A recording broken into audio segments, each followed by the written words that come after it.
રામાનંદ સાંઈ કહે કે મયારામ, તારા પર હું ખરેખર પ્રસન્ન થયો છું. તું મારી આજ્ઞામાં વર્તે છે ને, એના કારણે તારા પર હું ખરેખર પ્રસન્ન થયો છું. રામાનંદ સ્વામી આશીર્વાદ આપ્યા, જાઓ તમે ગમે તેવું વાતાવરણ સેવશો, તમને ક્યારેય કામ નહીં પીડે. મહારાજે છેલ્લા પ્રકારના વચનામૃતમાં કહ્યું કે સ્ત્રીનો અને ધર્મનો પ્રસંગમાં કોને કોને બંધન ન કરે. મહારાજ કે આ નિષ્કાળ સામે આ મયારામ ભટ્ટ ભગવાને ઉલ્લેખ કર્યો.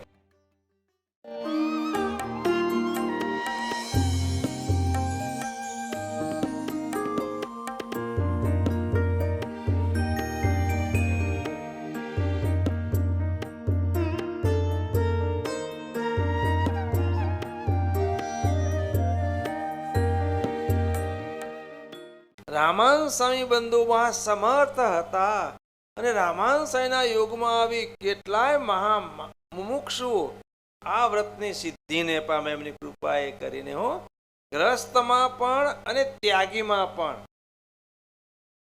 મયારામ ભટ્ટ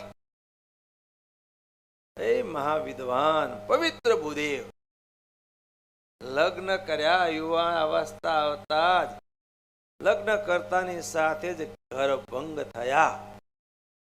એમના પત્ની ધામમાં ગયા. ભર યુવાની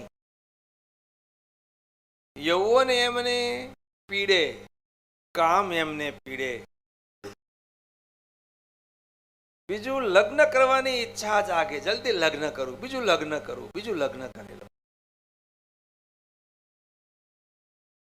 પણ રામાનંદ સ્વામીના પરમ ભક્ત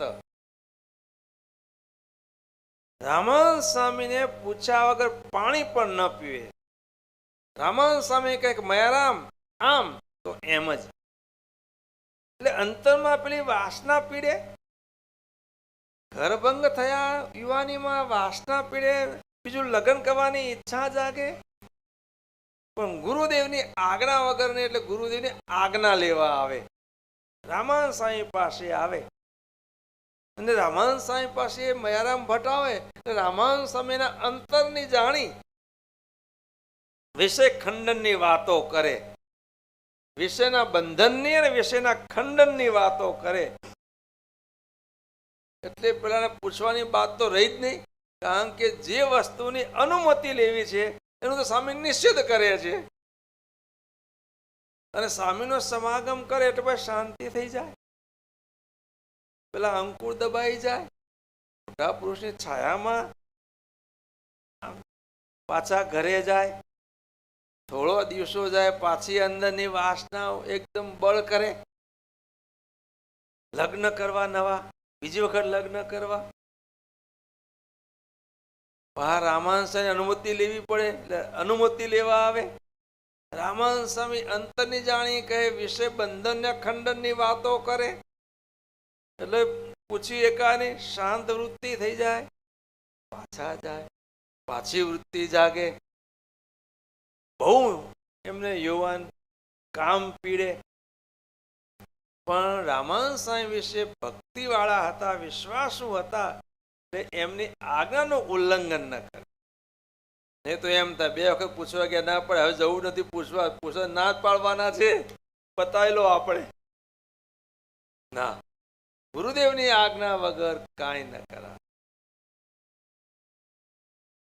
એમાં ઘણો લાભ. આપણી ઈચ્છા હોય, ના પાડી હોય, સમજાવ્યા હોય, ત્યાં સમજી ગયા હોય, આપણે પાછા ઘરે જઈને થોડા દિવસ જાય એટલે અંતરની પર બળ કરે, ઈચ્છા જાગે. ફરીથી પૂછવા જઈએ, ના પાડે, સમજાવે, પછી 2-3 વખત થાય, પછી ઈચ્છા જાગે તો શું થાય? કો હાલો આપણે પૂછવા જ કોઈ ના આવે. પૂછવા જઈએ તો ના જ આવવાની છે, માટે આપણે પૂછવું જ નથી, પતાવી દો, જે કામ કર્યું કરી લો કે. પણ ના, મયારામ રામાનંદ સાહેબ ના પાડે, પાછા સ્વામીને પૂછ્યા વગર કાંઈ નહીં. કોઈ એક વખત બળેવ આવી, બળેવ આવે એટલે ભૂદેવનો મહા ઉત્સવ. એ બધાને રાખડી બંધાવે. રામાનંદ સ્વામી આ પોતાની આજ્ઞાપરાયણ ભક્તને જોઈ બહુ જ પ્રસન્ન થયા અને હાલી ચાલીને બળેવના દિવસે રામાનંદ સ્વામી મયારામ ભટ્ટના ગુરુ મંદિરે પધાર્યા. આંકળ ખખડાવી, મયારામ બારણું ખોલ, ગુરુદેવ પધારો પધારો. કે બળેવના દિવસે આપનું આગમન, આપણી પધરામણી. રામાનંદ સ્વામીને રાખડી બંધાવી. રામાનંદ સ્વામી કે મયારામ, આજે માને તને એવું આપવું છે, એવું આપવું છે કે તને કોઈ ના આપી શકે, એવું મારે તને ભેટ આપવી છે.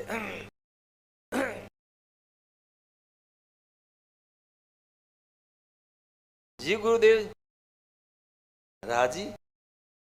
રામાનંદ સ્વામી કહે કે મયારામ, તારા પર હું ખરેખર પ્રસન્ન થયો છું. તું મારી આજ્ઞામાં વર્તે છે ને, એના કારણે તારા પર હું ખરેખર પ્રસન્ન થયો છું અને પ્રસન્ન થઈને તને આશીર્વાદ આપું છું કે તારા અંતરમાં બેઠેલો કામ આજથી નાશ પામી જાવ. હર યુવાનીમાં બંધુઓ મયારામ ભટ્ટ ગુરુદેવની કૃપાએ કરી નિષ્કામ બની ગયા. સંપ્રદાયનો ઇતિહાસ કહે છે રામાનંદ સ્વામી આશીર્વાદ આપ્યા, જાઓ તમે ગમે તેવું વાતાવરણ સેવશો, તમને ક્યારેય કામ નહીં પીડે. જ્યાં જ્યાં શ્રીજી મહારાજ રામાનંદ સ્વામી ધામમાં ગયા બાદ જ્યાં જ્યાં શ્રીજી મહારાજ મોટા મોટા યજ્ઞો કરતા,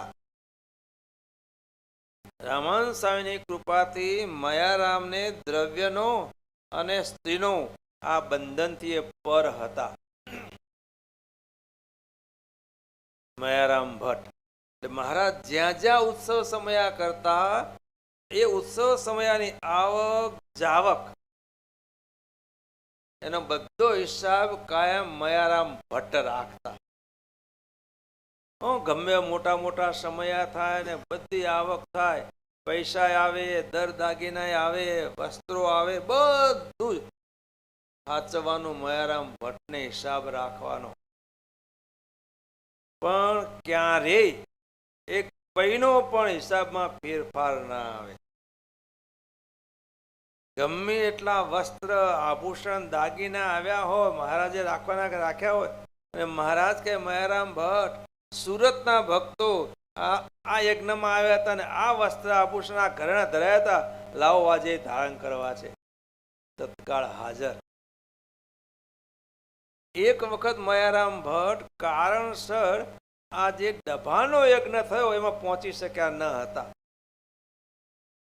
અને એ યજ્ઞનો હિસાબ ભગવાન કે કોને આપવો. વિચાર કરતા કરતા બાપુભાઈને આપ્યો. બાપુભાઈ આગળ બ્રાહ્મણ હતા, પણ પૈસો બંધુઓ ભલ ભલાનું મન લલચાવી નાખે. બહુ મોટો જગન થયો ને જે ભેટ સોગાદ આવીને હિસાબ કરે બધું પત્યું. મહારાજ ચાલતા થવા તમે બાપુરામ કે મહારાજ 2000 ની ખોટ આવી છે કે પૂરી કરીને પછી જાઓ કે. લો મહારાજ કે અમે જગ્ન કરીએ, જગતમાં ક્યારે ખોટ ન આવે. ના મહારાજ 2000 મેં મારા ગાંઠના ઘરના વાપર્યા ખોસ્યા છે કે આપીને જાઓ કે. હિસાબ તો બધો એ રાખતા હતા. ભગવાન પાસે હાલ તો કોઈ દ્રવ્ય હતું નહીં, એટલે 2000 ની ખોટ કાઢીને લાવો.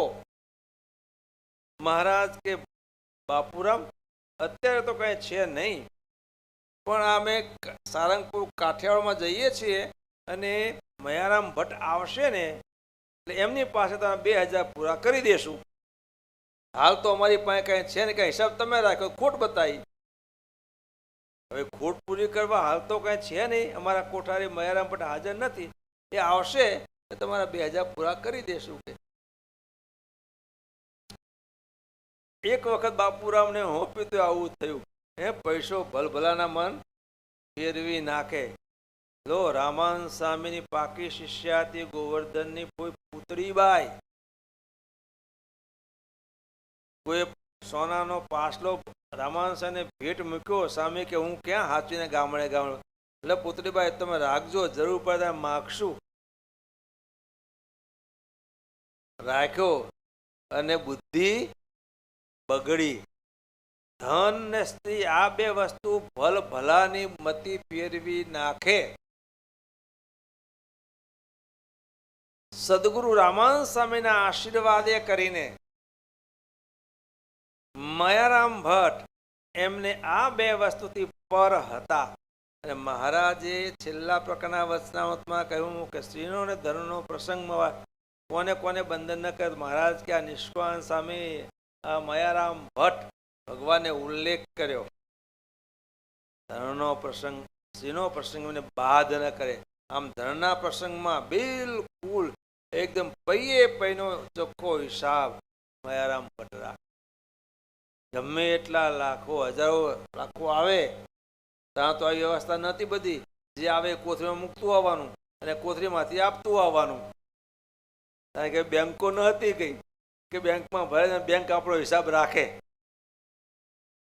ત્યાં તો બધો જે કંઈ ભેટ આવે એક થેલામાં ભરતું આવવાનું, જે કંઈ વાપરવા ખપે થેલામાંથી આપતું આવવાનું. આ પ્રથા હજુ જૂના મંદિરોમાં ઘણા મંદિરોમાં હો હજાર